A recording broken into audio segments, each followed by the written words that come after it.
Hello everyone, how are you? Hope you all are good. आप में से ज़्यादातर लोग ये बात जानते होंगे, जब से नाइट्रो वी लॉन्च हुआ है तब से ज़्यादातर लोग इस लैपटॉप को बाय करने की बातें कर रहे हैं, इवन परचेज भी कर रहे हैं। साथ साथ लोग जो है नाइट्रो 5 राइजन 7 7735HS वाला भी परचेज कर रहे हैं एंड नाइट्रो जो है 12500H वाला भी परचेज़ कर रहे हैं एंड साथ ही साथ जो है टफ 12500H वाला भी परचेज़ कर रहे हैं। लेकिन स्पेशली इस वीडियो में हम किन तीन लैपटॉप की बात करेंगे ये मैंने थंबनेल में आपको दिखा दिया है। ये तीनों लैपटॉप्स ऑलमोस्ट सेम तरह के प्राइस पे आते हैं एंड ये तीनों ही लैपटॉप्स के अंदर जो प्रोसेसर यूज़ किया गया है वो भी ऑलमोस्ट सेम तरह की ही परफॉर्मेंस देता है। मतलब थोड़ा बहुत डिफरेंस है, आगे सब आपको पता चल जाएगा, बट ग्राफिक कार्ड जो है काफ़ी ज़्यादा डिफरेंट है। नाइट्रो वी के अंदर आपको जो ग्राफिक कार्ड मिलता है वो 6GB VRAM वाला ग्राफिक कार्ड है एंड VRAM ज़्यादा होने से ही सिर्फ कुछ नहीं होता, बल्कि ये जो चिप है वो काफ़ी बेटर है, RTX 4050 है।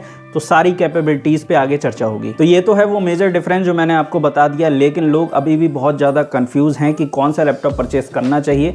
वो लोग नहीं चूज़ कर पा रहे हैं कि कौन सा एग्जैक्टली ज़्यादा बेटर रहेगा या ज़्यादा सेंसिबल रहेगा बाय करने के लिए, क्योंकि यहाँ पे जो आपका RTX 4050 है वो 75 वाट की TGP के साथ आता है एंड बाकी जो दोनों हैं RTX 3050 ये 95 वाट की TGP के साथ आते हैं। साथ ही साथ इन लैपटॉप्स के थर्मल्स में भी डिफरेंस है।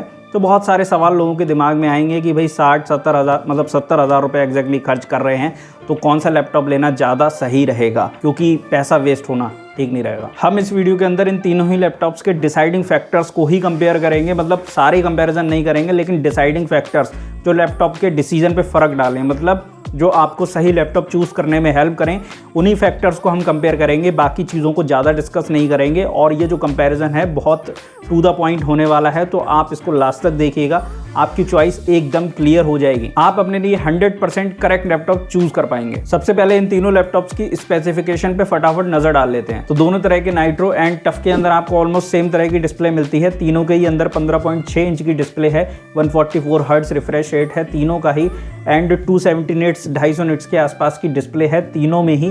तो ज़्यादा डिफरेंस नहीं है, सारा जो डिस्प्ले है वो ऑलमोस्ट सेम तरह के ही डिस्प्ले आप मान सकते हो, बस कलर ट्यूनिंग में नाइट्रो थोड़ा सा बेटर दिखेगा आपको। बाकी कोई मेजर डिफरेंस डिस्प्ले में नहीं है। प्रोसेसर की बात मैं बताऊं तो नाइट्रो वी के अंदर i5 13420H प्रोसेसर मिल जाता है, जिसके अंदर 8 कोर हैं टोटल, 4 P कोर्स हैं, 4 E कोर्स हैं और 12 थ्रेड्स हैं। टफ F15 की बात करें, इसके अंदर i5 12500H प्रोसेसर मिल जाता है, जो कि S सीरीज़ का ही एक फुल फ्लेजेड प्रोसेसर आप बोल सकते हो i5 में। 12 कोर इसके अंदर मिल जाते हैं और 4 P कोर हैं, 8 E कोर्स हैं और 16 थ्रेड्स हैं इसके अंदर। एंड नाइट्रो 5 राइजन 7 वाले की बात करें तो इसके अंदर राइजन 5 7735HS वाला प्रोसेसर है, 8 कोर 16 थ्रेड इसके अंदर आपको मिलते हैं। अभी सारी डिफरेंसेस आपको पता चल जाएंगे। इनके अंदर जो कोर का डिफरेंस पैदा होने से जो एक्चुअल परफॉर्मेंस में डिफरेंस आया है वो सब आपको क्लियर हो जाएगा, उसकी टेंशन मत लेना। RTX 4050 6GB VRAM वाला है, मैंने बताया आपको 75 वाट इसकी TGP है एग्जैक्टली नाइट्रो वी वाले की एंड 12500H के अंदर RTX 3050 है, मतलब दोनों में ही 3050 है और दोनों की TGP 95 वाट है, 4GB की VRAM है। 16GB की रैम मिल जाती है नाइट्रो वी के अंदर। 16GB का ऑप्शन आपको ऑलमोस्ट तीनों में ही देखने को मिल जाते हैं। जिसमें नहीं मिले आपको 16GB का पहले से ऑप्शन, उसमें आप 1500-2000 रुपये खर्च करके अपनी रैम आराम से बढ़ा सकते हो। तो 16GB मैं फटाफट बता देता हूँ। नाइट्रो वी के अंदर 16GB रैम मिलती है, 5200 MHz वाली DDR5 डुअल चैनल रैम है। मैक्सिमम 32GB तक आप इसे अपग्रेड कर सकते हैं। एंड टफ F15 के अंदर पहले से इंस्टॉल मिलती है 8GB रैम। इसके अंदर जो 16GB वाला वेरिएंट है वो काफ़ी महंगा है और फिलहाल दिख भी नहीं रहा है, कहीं दिख जाएगा तो मैं डाल दूंगा नीचे डिस्क्रिप्शन में लिंक। 8GB रैम है, DDR4 है, 3200 MHz और मैक्सिमम 32GB तक डाल सकते हो। नाइट्रो 5 के अंदर 16GB रैम है, DDR5 4800 MHz up to 32GB। तो यहाँ देखने से तो ये पता चल रहा होगा कि नाइट्रो वी के अंदर जो है 400 MHz ज़्यादा पावरफुल रैम है, तो इसकी वजह से डिफरेंस पैदा होगा। जो भी डिफरेंस होगा सब पता चल जाएगा अभी आपको। SSD की कॉन्फ़िगरेशन भी आप अपनी स्क्रीन पे देख सकते हैं कि किसके अंदर Gen 3 है, Gen 4 है। अभी हम इन चीज़ों को इतनी ज़्यादा प्रेफरेंस इसलिए नहीं दे रहे हैं क्योंकि ये जो है इतना बड़ा फ़र्क नहीं डालेंगे हमारी परफॉर्मेंस में। तो 57 Wh की बैटरी जो है अपने दोनों नाइट्रो में है एंड टफ के अंदर 90 Wh की बैटरी है। ये काफ़ी बड़ा डिसाइडिंग फैक्टर है टफ के लिए। तो अगर बैटरी 90 Wh की लेनी है, मतलब बड़ी बैटरी लेनी है, गेमिंग लैपटॉप से 4-5 घंटे का बैटरी बैकअप लेना है, तो भैया टफ का कोई अल्टरनेटिव नहीं है। नाइट्रो आपको इतना बैटरी बैकअप नहीं दे सकता। जैसा कि अभी तक आपने देखा कि प्रोसेसर इन तीनों लैपटॉप के डिफरेंट हैं, तीनों प्रोसेसर्स के अंदर जो कोर काउंट हैं वो भी डिफरेंट है, ग्राफिक कार्ड जो है उनकी TGP डिफरेंट है। तो क्या एक्चुअल डिफरेंस आएगा परफॉर्मेंस में, ये मैं अब आपको एक्सप्लेन करूंगा, और कौन सा ज़्यादा सूटेबल रहेगा ये भी आपको पता चल जाएगा। अब आप अपने दिमाग पर ज़्यादा लोड ये मत लेना कि किसी के अंदर DDR5 रैम है, किसी के अंदर DDR4 रैम है, या Gen 3 SSD है, Gen 4 SSD है। जो भी डिफरेंसेस रियल लाइफ में आएंगे या जो भी डिफरेंसेस बेंचमार्क्स में दिखेंगे वो आपको नंबर्स में पता चल जाएंगे। तो अब नंबर डिसाइड करेंगे सारी चीज़ें। अभी आप जो है अपनी स्क्रीन पे देख पा रहे होंगे Cinebench R23 single core score, multi core score, Geekbench 5 single core multi core, Geekbench 6 single core multi core score. तो ये तो वो डेटा है जो हम कलेक्ट करते हैं डिफरेंट रिव्यूज़ से, अपने ही बनाए हुए रिव्यूज़ से। तो डिफरेंट रिव्यूज़ से हम ये डेटा कलेक्ट करते हैं। ये मैं नंबर जो स्कोर्स हैं वो मैं ज़्यादा आपको एक्सप्लेन नहीं करूँगा, मैं सीधे आपको डिफरेंस बताता हूँ। तो देखिए, जो परसेंट बेटर सिंगल कोर के हिसाब से रहेगा प्रोसेसर, मतलब कितने परसेंट बेटर रहेगा सिंगल कोर के हिसाब से कौन सा प्रोसेसर, वो है आपका जो है सबसे पहला नाइट्रो वी के अंदर जो लगा हुआ है आपका प्रोसेसर, वो रहेगा आपका 14.59% बेटर, 14.59% बेटर रहेगा। एंड टफ F15 के अंदर जो 12500H प्रोसेसर लगा हुआ है ये रहेगा 13.63% बेटर सिंगल कोर परफॉर्मेंस में।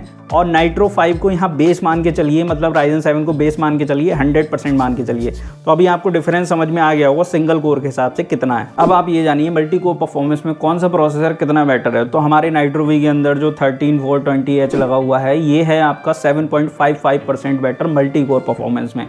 एंड वहीं 12500H जो है वो 7.94% बेटर है, 7.94%। एंड नाइट्रो 5 के अंदर जो Ryzen 7 लगा हुआ है वो आपको, आप जो है 100% उसको मान के चलिए, उसके बेस पे आप देखिए कि वो जो 12500H है वो 7.94% बेटर निकला मल्टी कोर में। एंड जो 13420H है वो आपका निकला 7.55% बेटर। अब शायद आपके मन में सवाल आ रहा होगा कि ग्राफिक परफॉर्मेंस में ये तीनों लैपटॉप कैसे हैं, मतलब कौन सा किससे कितना बेटर है ग्राफिक परफॉर्मेंस में। तो ग्राफिक परफॉर्मेंस में थोड़ा सा मैं ऐड ऑन यहाँ पे कर दूँ कि सिर्फ यहाँ ग्राफिक परफॉर्मेंस मत दिमाग में मान के चलना, मतलब जितने भी सॉफ्टवेयर्स होते हैं जो भी ग्राफिक्स को हैवी तरीके से यूज़ करते हैं सिर्फ उनको मत मान के चलना, गेमिंग के हिसाब से आप यहाँ पे देखना।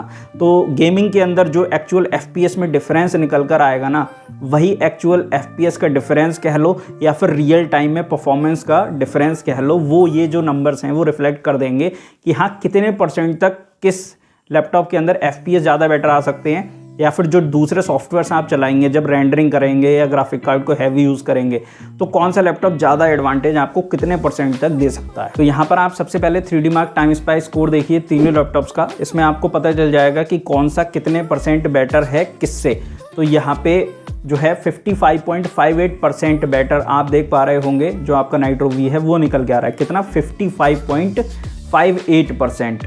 ओवरऑल की मैं यहाँ पे बात कर रहा हूँ, जब CPU और ग्राफिक कार्ड साथ साथ काम कर रहे होंगे तो वो दोनों साथ मिलके कितना बेटर हैं कौन से लैपटॉप से, ये आपको इससे पता चल रहा है 55.58%। एंड ये जो है आपका जो टफ है वो 8.53% बेटर है, और इसको बेस मान के चलिए Ryzen 7 को। तो Ryzen 7 अगर 100 है तो ये इतने % और इतने % बेटर है। 3D Mark time spy graphics score देखिए, यहाँ पे जो है 62.12% बेटर है हमारा नाइट्रो वी Ryzen 7 वाले नाइट्रो से। नाइट्रो वी जो है बेटर है कितना %, 62.12%। तो भाई इतनी ज़्यादा ग्राफिक्स परफॉर्मेंस जब आपको मिलेगी RTX 4050 वाले नाइट्रो वी में, तो आप दूसरे लैपटॉप्स यहाँ पे क्यों परचेज़ करोगे। और ये जो ग्राफिक कार्ड की एडवांटेज आपको मिल रही है ना, ये आपको बहुत तरीके से हेल्प करेगी। ये गेमिंग में तो आपको हेल्प करेगी ही करेगी, जो कि इतने FPS, इतने % FPS आपको बेटर मिलेंगे, मतलब ये दुगने से भी ज़्यादा 3 गुने तक FPS भी ज़्यादा निकाल सकता है। 75 वाट का भले ही है, बट क्योंकि चिप बेटर है और 6 GB की VRAM है, तो ज़्यादा से ज़्यादा गेम्स को ये वाइडली सपोर्ट करेगा। फ्यूचर के लिए प्रूफ भी है और कोई दिक्कत आएगी नहीं इसमें आपको किसी तरह की, और ये ओवरऑल बेटर ऑप्शन भी रह सकता है। DLSS 3 फ्रेम जनरेशन की जो सपोर्ट है वो आपको नाइट्रो वी के अंदर मिलेगी, जिसकी वजह से गेम्स के अंदर बहुत ही 4 चांद लग जाएंगे और गेम्स के अंदर बहुत अच्छे FPS आपको मिलेंगे, जो कि आपको नॉर्मली DLSS 2 की सपोर्ट मिलेगी 3050 के अंदर अगर आप लेंगे। तो ये जो चीज़ है ये एडवांटेज है। आपने देख लिया होगा कि कितना कितना डिफरेंस कहाँ पे निकल के आ रहा है तीनों लैपटॉप्स के अंदर। नाइट्रो V ग्राफिक्स परफॉर्मेंस में इतना बेटर है कि दूसरे दोनों लैपटॉप इसको छू भी नहीं पा रहे हैं। अब फाइनल कंक्लूजन की बात करते हैं। देखिए, बड़ी बैटरी चाहिए तो टफ लेना पड़ेगा, उसका कोई अल्टरनेटिव नहीं है। गेमिंग लैपटॉप्स के अंदर आसूस का जो टफ है वही आपको बड़ी बैटरी देता है। 90 वाट की बैटरी ये आपको 4 से 5 घंटे का भी बैटरी बैकअप दे सकती है, बट ये जो नाइट्रो वाले हैं ये इतना नहीं दे पाएंगे। इनके अंदर 57 वाट की थोड़ी छोटी बैटरी लगी हुई है। तो हमारे वीडियो का कंक्लूजन यही निकला कि अगर आपको कैजुअल गेमिंग करनी है और बड़ी बैटरी चाहिए तो आपको टफ ही लेना पड़ेगा, उसका कोई अल्टरनेटिव नहीं है। लेकिन ओवरऑल ज्यादा परफॉर्म करने वाला लैपटॉप चाहिए आपको तो आपको नाइट्रो लेना पड़ेगा। नाइट्रो V ज्यादा सेंसिबल बेटर चॉइस है। इन सारे लैपटॉप के लिंक मैंने नीचे डिस्क्रिप्शन में दे रखे हैं। अगर आपको इनमें से कोई भी लैपटॉप परचेस करने का मन हो प्लीज वहां से बाय करने का ट्राई कीजिएगा। ये हमारे चैनल को पॉजिटिवली सपोर्ट करेगा, आगे हम और अच्छे रिव्यूज तभी ला पाएंगे। अगर आपके दिमाग में अभी भी कोई क्वेश्चन है नीचे कमेंट बॉक्स में आप डाल दीजिए। आगे और कौन कौन से लैपटॉप्स को आप कंपेयर करवाना चाहते हैं वो भी आप नीचे डाल सकते हैं। और अगर आपको ये वीडियो अच्छा लगा है इस वीडियो को लाइक करिए, चैनल सब्सक्राइब कीजिए, बेल आइकन को प्रेस कीजिए, इस वीडियो को शेयर कीजिए अपने उस फ्रेंड के साथ में जो कंफ्यूज चल रहा है या फिर नया लैपटॉप परचेस करने का प्लान कर रहा है। नीचे जरूर ध्यान से आप वो लैपटॉप्स कमेंट कर दीजिए जो आप कंपेरिजन करवाना चाहते हैं। मैं मिलता हूँ आपसे अपने नेक्स्ट वीडियो में बढ़िया टॉपिक के साथ। तब तक के लिए नमस्कार, जय हिंद।